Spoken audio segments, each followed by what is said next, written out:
पशुपालक मित्रांना माझा नमस्कार। मार्च महिन्यामध्ये आपण पेरलेले हे मेगा स्वीट नावाचे चारा बियाणे,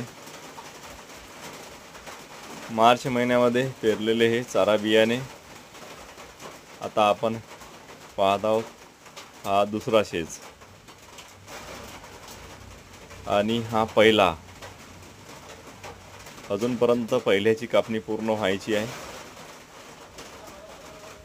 तरी पण लगेच मागे आलेले हे फुटवे आपण बघत आहोत। हा दुसरा शेज जून महिन्यामध्ये कापणीसाठी तयार आहे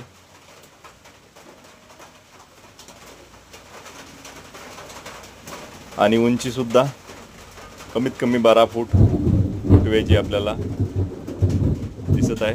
धन्यवाद।